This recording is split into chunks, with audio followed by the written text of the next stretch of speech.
have been fucking working, right? So next story. I want to talk about this story too, because like I just mentioned, Bob Johnson, who I brought up the story about him because I read a book a few years back called The $40 Million Slave.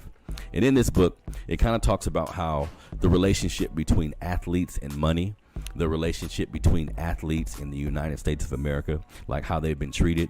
It also talks about different black people who have been influential over the past 20 years and like what their take has been on racism and what their position has been on racism, right?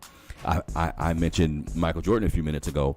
Michael Jordan was in the book $40 Million Slave, where they mentioned how he remained apolitical, where he kind of stood out of black issues. He didn't involve himself with our struggle for the most part, right? So Bob Johnson was the same way. I mean, Bob Johnson owning BET, for a really long time, BET didn't really provide us any programming that was beneficial to the mind. Like the I forgot the name of the show, but they would be late night twerking and shit, like the naked videos and all that shit. He went through a stage where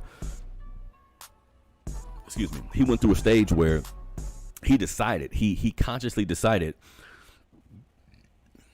I'm not going to use this platform to elevate the minds of black people. I'm going to just use it to make money, right? And that's the long and short of it. So when I see, he was on a show called Squawk Box or something like that. It's a CNBC show that's called Squawk Box, and this was last Monday.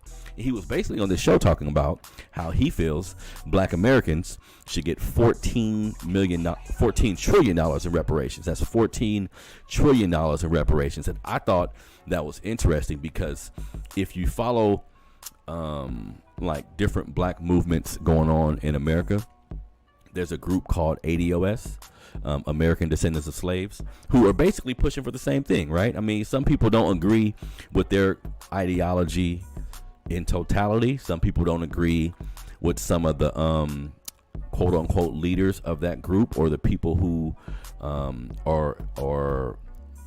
like the leaders of the group. Some people don't agree with those individuals in particular, but what you have to agree with is the fact that we need some compensation for how we've been treated in this country.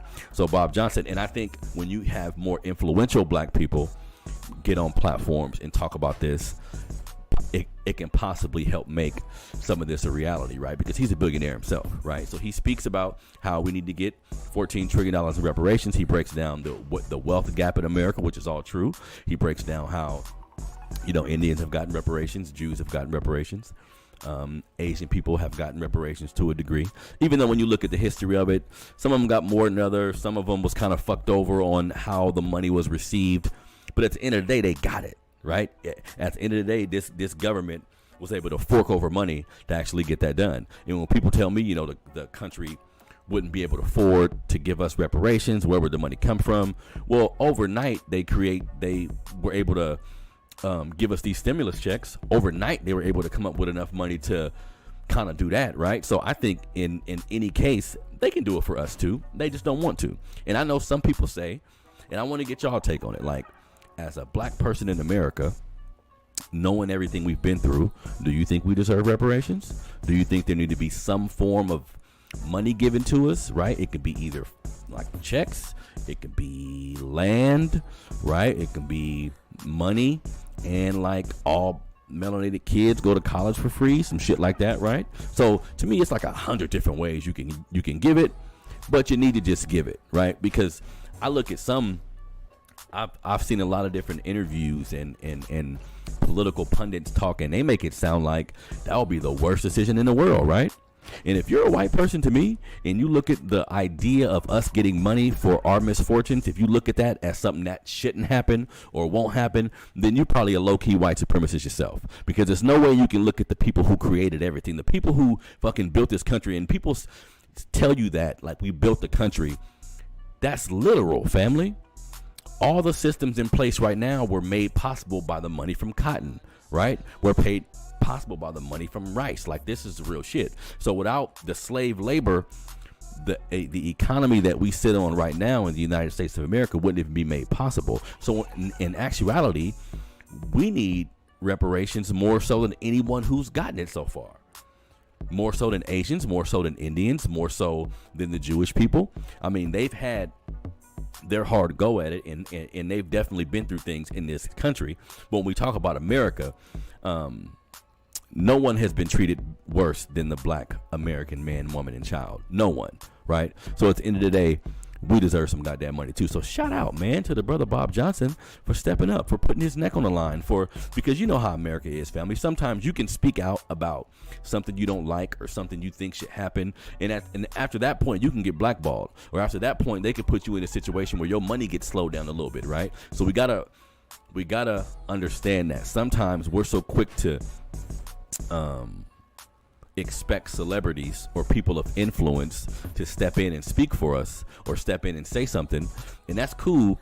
But at the end of the day, sometimes when you have a whole lot to lose, it makes it a little more difficult for you to make that decision. Now, I'm one who would do it regardless of anything. Like, I'm not going to allow money to come in between me attempting to empower my people. Like, I'll never do that. But everybody's different. You see what I'm saying?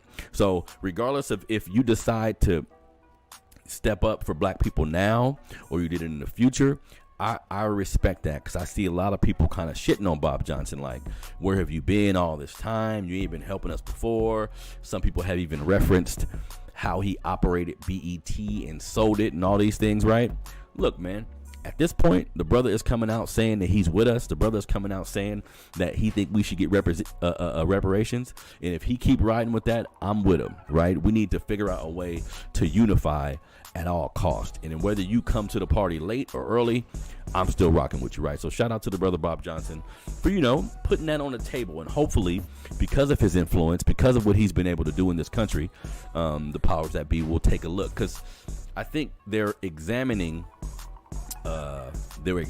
reparations right now. They introduced something, I think it's HR 20, HR 40, don't quote me on that, but where it's examining reparations. And I didn't like that term. Like, I mean, what the fuck? You're examining it. You know exactly what we need. If you have two eyes and you're an adult and you've been looking at how this country operates, you know exactly what we need. So creating a team to examine it, that's like, yeah, but it's better than nothing. And hopefully, again, with the movement that's been going on and the people in this country speaking out against injustice, I think it's causing a trickle-down effect where it's going to affect a lot of us in a positive way. But the unity is what's going to do it. Like, when we look at Trayvon Martin, when we look at Sandra Bland, when we look at all of these instances where we've been treated wrong by the cops and it's been blatant murder, right? Eric Gardner, all of these things, when these things took place, there wasn't protest all around the country like it is now, not to this degree, right? So I think that sign of unity has worked wonders for this movement so far. So when I see people rioting, protesting, I think, of course, the financial part of the rioting, ruining businesses, there could be a blowback from that. If you ruin a business in your neighborhood, they may be slow to reopen it, slow to rebuild it. We already have a lot of shit not going for us already as far as brick and mortar businesses in the black community. So I get that a little bit, but at the end of the day, man, this is a